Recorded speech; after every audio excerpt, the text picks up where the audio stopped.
Welcome to your deep dive. Today we're going behind the scenes Ooh. at Nvidia, Okay. a company that's practically synonymous with the AI boom. Yeah. You've shared an excerpt from Tae Kim's book, The Nvidia Way, and frankly, I'm already hooked. Near bankruptcy, ping pong rivalries, and a CEO who sends top 5 emails. This is way more dramatic than your average Silicon story. It's a fascinating blend of tech and human drama, isn't it? Yeah. What's striking is how much Jensen Huang's personal journey seems intertwined with NVIDIA's success. Okay, let's start with Jensen. Reform school, ping pong prodigy, Right? ditching a medical career to build graphics chips. This guy's life sounds like a movie scout. Yeah. Did those early experiences actually shape the leader he became? You can definitely see a thread running through it all. Okay. Think about it. Being shipped off to Oneida Baptist Institute at such a young age Right. focused him to adapt and develop a thick skin. That resilience, that comfort with discomfort shows up time and again in NVIDIA's story. So the Nvidia way was forged in a Kentucky reform school. I love it. Kind of, yeah. But what about the ping pong? Yeah. Is that just a fun fact or is there more to it? It's not just a hobby. Okay. It's a window into his personality, Okay. Jensen's competitive drive, his absolute refusal to lose, translates directly into how he runs NVIDIA. Wow. There are stories of him crushing employees at ping pong. Right. But even when he loses, apparently his CFO is a chess master. Okay. He analyzes the game, No. figures out a strategy, and comes back stronger. So the guy's got grit and a killer instinct. Definitely. But how did he go from almost becoming a doctor Right. to leading a tech giant? Yeah. Was there a single aha moment? It's more of a gradual awakening. Okay. He realized pretty quickly that dissecting frogs wasn't for him. Yeah. But the spark for engineering came later. It clicked while he was studying at Oregon State. And by the time he landed at AMD, he was hooked on chip design. So that's where he met his future co-founders. Yeah. Curtis Prime and Chris Malachowski. Exactly. Right. Yeah. Do they just instantly click as a team? Their dynamic is fascinating. Okay. They all met at Sun Microsystems, frustrated with the corporate bureaucracy and itching to build something new. Makes sense. Priam was the bold one, Okay. the catalyst. Yeah. He quit first, Wow. practically daring Jensen and Malachowski to follow him. Talk about a leap of faith. And they actually started NVIDIA working out of Priam's townhouse. Yep. Picture 3 engineers huddled in a townhouse, Oh, my goodness. fueled by takeout and a shared vision. Wow. They even struggled to come up with a name. Really? Imagine a world where NVIDIA was called Malhuapri, a combination of their last names. That's amazing. Thankfully, that didn't stick. Oh, that would have been a branding nightmare. Oh, no, right? Okay, so they've got their name, their makeshift HQ. Right. But what about funding? Yeah. I can only imagine how tough it must have been to convince investors Yeah.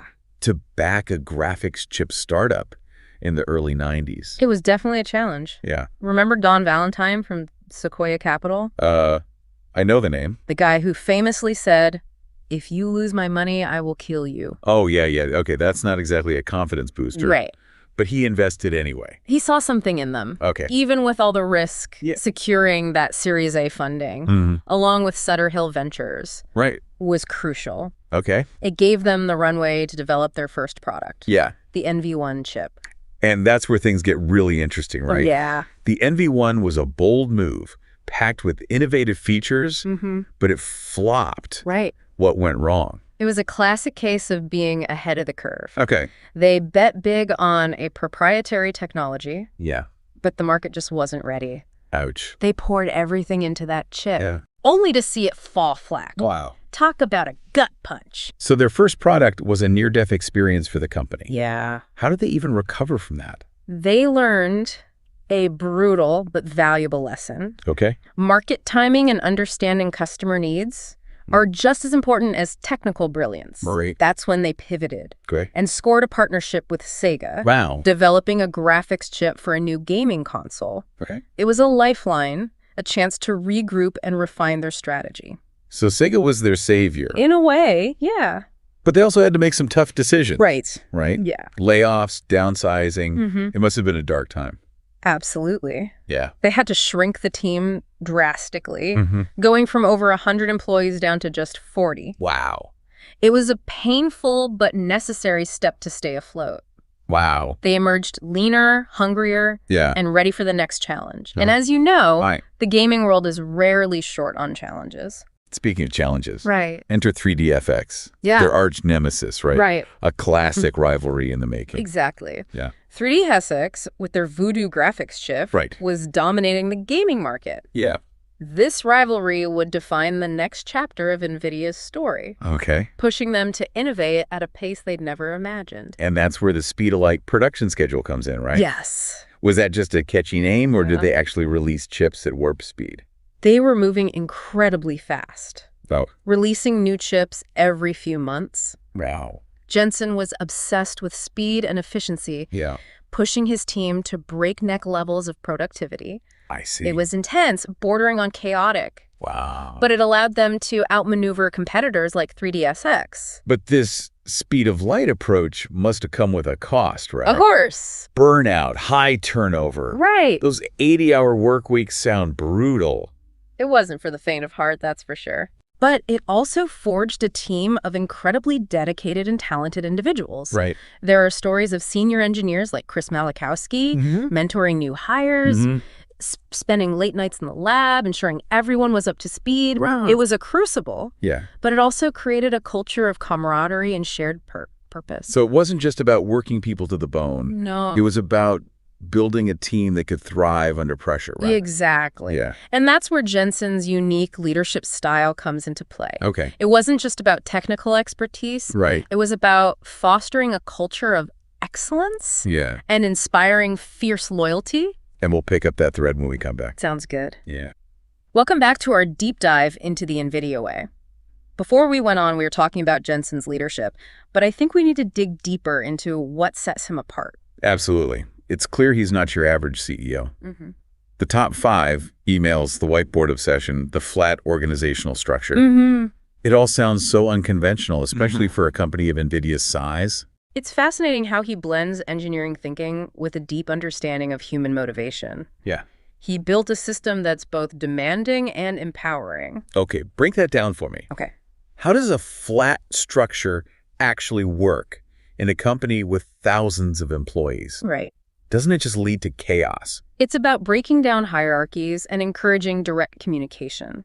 Imagine being a junior engineer and having the freedom to approach a VP with an idea, no layers of bureaucracy in between. So it's about access and speed. Yeah. But doesn't that also require a high level of trust in your employees? Exactly. And that's where the top 5 emails come in. Okay. It's Jensen's way of keeping a pulse on everything while reinforcing accountability. Imagine getting an email from the CEO on a Friday night asking for your top 5 priorities, challenges, and insights. It sounds intense, but I can see how it keeps everyone focused and aligned. Right. It's almost like a constant feedback loop, except the feedback is coming from the top. It's definitely not for everyone, but it's a key part of the Nvidia way. And it reflects Jensen's own work ethic. Yeah. The guy is relentless. Okay, so we've got the flat structure, the intense emails. But what about the whiteboard obsession? Right. Is it just a quirky CEO thing, or is there a deeper meaning behind it? It's about transparency and intellectual honesty, as Jensen calls it. Every idea, every decision is put on the whiteboard and debated openly. No sacred cows, no ego trips. It's all about finding the best solution, no matter who comes up with it. So it's a way to encourage critical thinking and challenge assumptions, even if it means going head-to-head with the CEO. Exactly. And it creates a culture of constant learning and improvement. Remember, Jensen is an engineer at heart. He believes in the power of data analysis and rigorous debate. The whiteboard is his battleground for ideas. I'm starting to see a pattern here. Pushing boundaries, Yeah. embracing discomfort, challenging the status quo. It's almost like a company-wide philosophy. That's a great observation. And it extends to their approach to talent. They're not just looking for brilliant engineers, they're looking for people who thrive in this kind of environment, who are passionate about pushing limits. And they're not afraid to poach from competitors, right? That whole 3D lab story, showing up at the going-away party with job offers, that's classic NVIDIA. It's a bold move, and it shows how much they value talent. They know that in the tech world, people are the ultimate competitive advantage, and they're willing to go to great lengths to get the best. It's not just about attracting talent, it's about keeping them engaged and challenged, right? Absolutely. They foster a culture of continuous learning and growth. Employees are encouraged to move between departments, take on new roles, and constantly expand their skill sets. So it's almost like they're building an army of tech superheroes, each with their own unique powers, ready to tackle any challenge. That's a great analogy. And it's this combination of talent culture and leadership that allowed NVIDIA to navigate some of its biggest challenges, like the transition from gaming to AI. Remember, CUDA, their platform for general-purpose computing on GPUs, was initially met with a lot of skepticism. Yeah, convincing people that GPUs could do more than just render pretty graphics, that must have been an uphill battle. What was the turning point? Was there a single aha moment for the industry? It was a gradual process, but Professor Ross Walker and his AMBER software played a key role. Okay. AMBER used CUDA for molecular dynamics simulations, showing the world that GPUs could tackle complex scientific problems. It was a game changer, democratizing computing power and opening up new possibilities. So it was a combination of vision persistence and a bit of luck. Sometimes it takes that perfect storm to really shift an industry's mindset. Precisely. And as the field of AI exploded, CUDA became the go-to platform for researchers and developers. It was the perfect tool for the computationally intensive tasks involved in deep learning. And then came ImageNet. I remember reading about that competition. It was like the Olympics of AI, and NVIDIA-powered systems were dominating. Was that the moment they truly arrived as an AI powerhouse? It was definitely a watershed moment. ImageNet showcased the power of GPUs for AI, and it put NVIDIA at the center of the AI boom. They had the hardware, the software, and the ecosystem to support this new wave of innovation.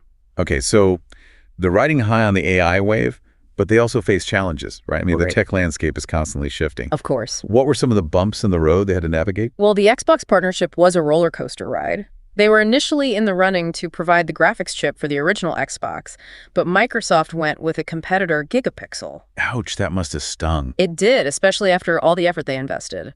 But then, in a twist of fate, Gigapixel stumbled, and Microsoft came crawling back to NVIDIA, hat in hand. Talk about a second chance. Did they make sure to get a better deal this time around? Absolutely. They secured a hefty upfront payment and a more favorable contract, learning a valuable lesson about negotiating from a position of strength.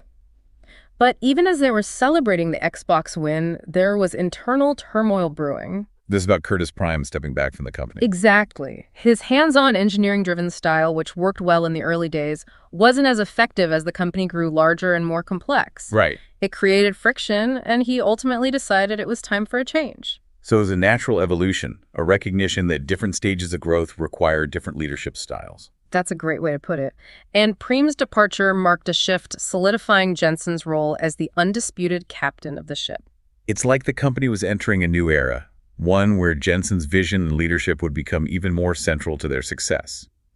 But it wasn't all smooth sailing from there, right? Yeah. What about the NV30, the infamous dustbuster GPU? Wasn't that a major setback? Oh, yes, the NV30. It was a complex chip plagued by design flaws, overheating issues, and a ridiculously loud fan. It was a humbling experience for them, a reminder that even the best companies can stumble.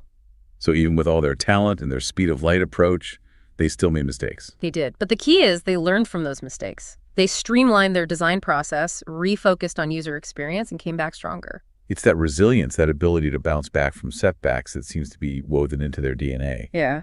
But they were also facing increasing competition from ATI at that time, weren't they? You're right. ATI with their Radeon series was becoming a formidable rival. The NV30 fiasco gave ATI a window of opportunity, but they didn't fully capitalize on it. It's fascinating to think how different the landscape might be if they had. It's like a constant chess match. Every move matters. But ultimately, NVIDIA managed to weather the storm and emerge as the dominant force in GPUs. And now, of course, they're riding the wave of the AI revolution. It's been a remarkable journey, full of twists and turns, triumphs and setbacks. But as we look to the future, the question is, can they maintain this momentum? The tech world is relentless. There's always someone trying to dethrone the king. That's a great point. And that's what we'll explore in the final part of our deep dive. We'll delve into the challenges and opportunities that lie ahead for NVIDIA as they navigate the ever-evolving world of AI and high-performance computing. Stay tuned. Welcome back to our final deep dive into the world of NVIDIA. Yeah. We've covered their origin story, their culture, and their leadership. Right. Now let's look ahead. What's next for NVIDIA? Yeah. And what does their journey tell us about the future of AI and the tech landscape as a whole? That's the million-dollar question, isn't it? Nvidia is so deeply intertwined with the rise of AI that their future is practically a prediction of where AI is heading. We're talking about a fundamental shift in computing, and Nvidia is right there on the front lines. It's like they've become the gatekeepers of the AI kingdom, holding the keys to unlock its full potential. But that also raises some red flags, doesn't it? What happens when so much power is concentrated in one company? It's a valid concern. The potential for monopolies is always a risk, especially in tech, where things can snowball quickly. With Nvidia's dominance in GPUs and their control over CUDA, it's a legitimate question to ask. Will they use their power responsibly, or will they stifle competition and innovation? It's a tough balancing act. On one hand, their innovations are driving incredible progress in AI. Sure. On the other hand, too much control in one company's hands could slow things down in the long run. It's a dilemma that policymakers and regulators are wrestling with right now. How do you foster innovation while preventing monopolies? It's a tightrope walk. Okay, so there are some potential downsides to consider. Right. But let's not forget the positive side of this equation. Nvidia's work in AI is open with incredible possibilities in so many fields. Absolutely. We're talking about AI-powered drug discovery, personalized medicine, self-driving cars, even new forms of art and storytelling. These are transformative technologies, and Nvidia is a major force in making them a reality. It's mind-boggling to think about the potential. But specifically, what is Nvidia doing to stay ahead in this AI race? It's not just about making faster chips, is it? It's about building specialized hardware that's designed for the unique demands of AI. We're talking massive data processing complex algorithms. Nvidia is constantly refining their chip designs to handle all of this more efficiently. So they're building chips specifically for AI, but they're also looking even further ahead, right? What's their strategy for staying ahead of the curve when the tech landscape is constantly shifting? They're investing heavily in research and development, pushing the boundaries of GPU performance and exploring new architectures optimized for AI workloads. They're even looking into technologies like quantum computing, which could revolutionize the field in the coming years. Quantum computing. That feels like science fiction becoming reality. I know, right? But Nvidia is already laying the groundwork, right? Exactly. They're developing software tools and partnering with researchers to explore the potential of quantum computing for AI applications. They're not waiting around for the technology to mature, they're actively shaping its development. It's that proactive approach, that willingness to embrace the unknown and invest in the future that has defined their success. They're not afraid to take risks and bet big on what they believe in. It's a lesson for any company, or even an individual for that matter. Even in a field as complex and rapidly evolving as AI, success ultimately comes down to human ingenuity, the willingness to push boundaries, and the relentless pursuit of what's possible. They seem to embody that famous Wayne Gretzky quote, "I skate to where the puck is going to be, not where it has been." Nvidia is constantly anticipating the next big thing and positioning themselves to be at the forefront. And that's the key takeaway from our deep dive into the Nvidia way. It's not just a story about chips and algorithms, it's a story about vision, adaptability, and a culture that embraces innovation. It's a story that challenges us to think differently, to push our own limits, and never settle for the status quo. It's about pushing the boundaries of what's possible and shaping the future with our own hands.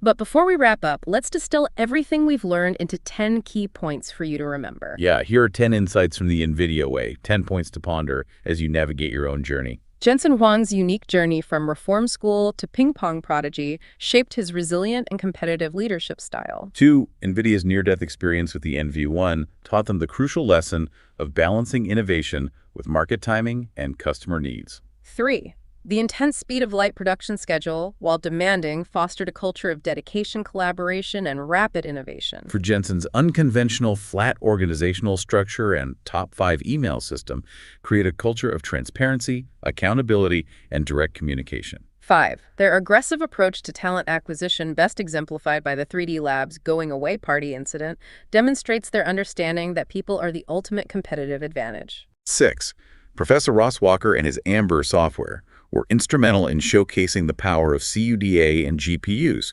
for general-purpose computing, paving the way for the AI revolution. 7, their investment in ray tracing, initially a long-shot technology, has yielded stunning advances in computer graphics, demonstrating their commitment to pushing technological boundaries. 8, the ImageNet competition marked Nvidia's arrival as an AI powerhouse, highlighting the crucial role of GPUs in enabling deep learning. 9, activist investor pressure from starboard value led to a more aggressive stock buyback program and a renewed focus on their core GPU business. Nvidia's story isn't just about technological prowess. It's about the power of vision leadership and building a culture that thrives on innovation and challenges. So there you have it, the Nvidia way, a story of ambition, innovation, and a relentless pursuit of excellence. And who knows what they will achieve next. Until next time, keep pushing those boundaries, embrace discomfort, and never settle for good enough.